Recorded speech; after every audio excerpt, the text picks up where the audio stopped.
right, good morning, Lorcana Illumineers. This is Lorcana Dad Joey. We're welcoming Tim officially on the team. Y'all seen him some, so I guess we'll call him Lorcana Dad Izzy. There we go. So these Monday episodes are going to kind of be, I guess, a meta breakdown, a market breakdown, and then we're calling it Inside the Ink, Lorcana and the LGS. Because Tim, I think one of the things he brings to the table is he actually owns a local game store.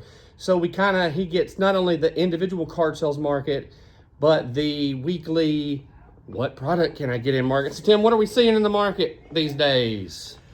As far as the product goes, we've just found out that Rise of the Floodborn is done. Finally, officially. Up until about 2 weeks ago, it was like I could readily available cases of at least the sleeve boosters were available on the market. And I've been selling the sleeve boosters, consistently. Yeah. Rise of the Floodborn has probably been one of the best sets that they've made. That's okay. That means you're making money. That's the ding of that cash register sound. Now, that's what you're saying is your distributors out. Yes. We have not heard that Ravensburger is no longer printing. Yeah. But his distributor has said, you just got my last. Yeah, because I tried to order 2 cases and they said we only have 1 left and that's it. They're not expecting anything else. But we know come set championship time, there's special Something product that's out. given out to the stores that are doing the set championships. Mm-hmm. So we may see a surprise Rise of Floodborn. We never know. You never know what they're going to send us with our play kit.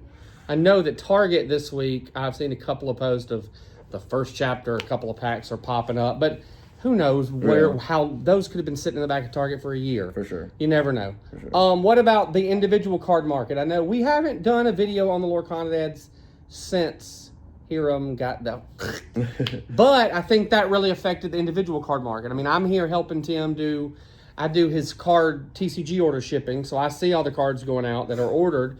But what has that done, do you think, to the individual card market? I definitely see a difference in the meta as far as that goes. So the trending meta, the Ruby Sapphire, I see a lot of the singles starting to trend down. Outside of the exception of the Maui Shark, has spiked a lot. It's probably gone up $20-$30 in the last month. Well, it's still viable. Yeah. I think we've seen that in play here is even with the ban of the cards in the blue and steel, Maui Shark is still viable in that there's a a Ruby Amethyst purple red deck that he's still viable in. I think he's also just a sick card. I mean, anytime you play against that card, he's going to sit on the table for a little while. Like, you got to have a way to... I play steel, so I can sort of get rid of him, but he's 5'7" or 5'7". He's just tough. For sure. As far as the majority, I feel like the Steel Song has really made its way back into a top tier deck and a top tier chase for everybody. Steel's always been, like, I feel like the most popular thing in most decks. Yeah. We see a lot here when we play is almost everybody has Steel something. Yeah. But a lot of the song cards have jumped. Rapunzel's she's always been a good card, always been a steady value card, but her values jumped a lot, $20 or so, $15-$20 in the last month. Some of the other ones in the Steel Song as well. We're starting to just see a lot of the Doc, for instance. The Doc card was $9 at the beginning of April. It's $25 today. Yeah. That's just a normal rare. Not very many rares in the Lorcana market have much value. It's usually legendaries and some super rares. Well, I think that's that whole idea of, we banned Hiram. What's the next best card to draw us cards and steal? And that's Doc. I mean, that's Doc is a crazy. If you got some Docs, they might be a sell now card. You just never know what's coming. I did that. I kept 2 that I could play with. And I was like, I can't sit on a $25 card. Well, I did see this is the one that shocked me yesterday. I was putting in cards. Actually, for Joey, and it was Prince Naveen. That used to be $20 plus card. I mean, it's like $2 and some change.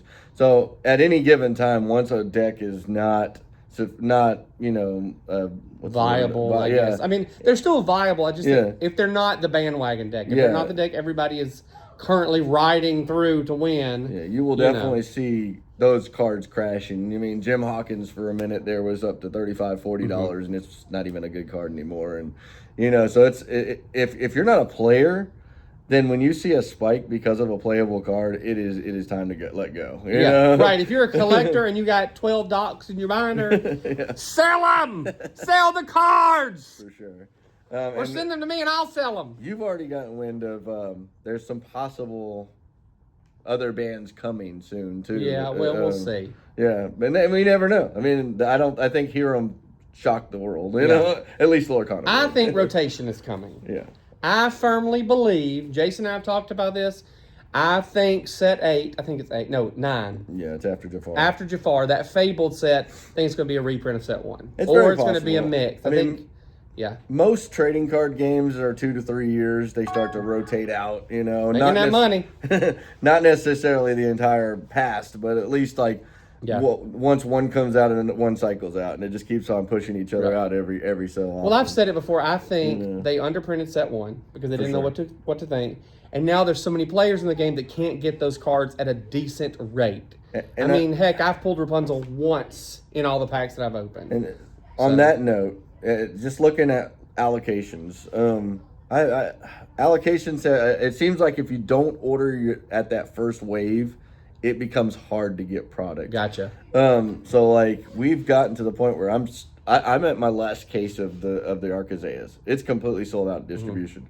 I know they're gonna reprint that one at some time because we just got it like a month ago. Yeah. But at this point, it's gone. I mean, it's depleted, and I don't know. I've heard rumblings that it's because big box stores, non-play stores, are just the sales aren't as good for them because they don't have the players.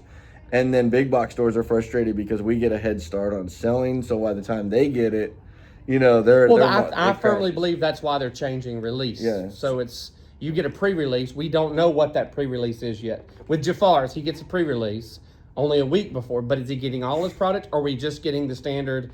Here's your deck you play with, and then we all have to wait till the next week. Yeah. They haven't really said yet, I don't think. But so. I feel like maybe printing has cooled off. They're not printing as much as they have in the past few sets, because like Inklands is one where they printed. The I mean, I can still order Inklands. It's still on the shelves, and there's really the card values, even if it's a decently playable card in that set, are just not really there. Right. Yep. So. Well, that goes sort of to this episode we're calling card prices, community, and chaos. So there's not a lot of chaos. The chaos right now is the ban, right, and the spike in the market, and the community though. We've seen. We're consistently at 8 to 10 players a week. We are a small store. I feel like some of the hardcore players aren't playing as often anymore. But do you feel like it's still a viable community? I think it's a viable community. I do think that when they bumped it to top 8 for Enchanteds at the set championships, that made it less desirable for people to want to travel, and which is fine. I mean, it gives top 4. Is it? No, it's top 8. You're right. It is nice that there's a bigger chance that the people that support that local store have a chance at winning instead of the big players from out of town. But it is nice too. Like we would like to see a bigger tournament here and there, and we're trying to come up with ideas at the same time to try and bring in more people so we can host bigger tournaments. Well, and that's something too, y'all that watch this. Tim and I have racked our brain about how to host one here at the store.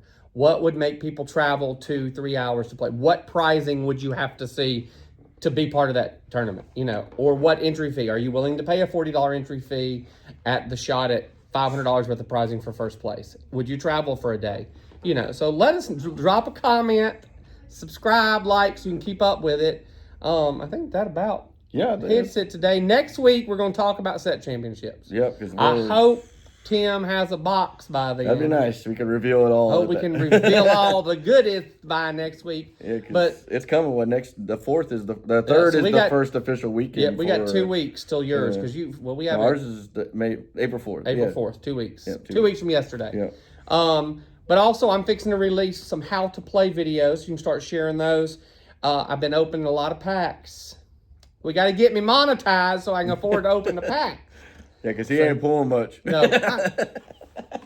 I'm building up card karma, as somebody said it. So, all right, guys. Well, we will be back next week with Lorcana Dad Izzy talking inside the ink, Lorcana and the TCGS. Not the TCGS, the LGS. So anyway, see you guys next week. Thank you. Bye. Bye. And don't forget to smash that like button. And hit that share for our friends on the other side. And don't forget to turn on all those bell notifications. And we'll see you on the next video.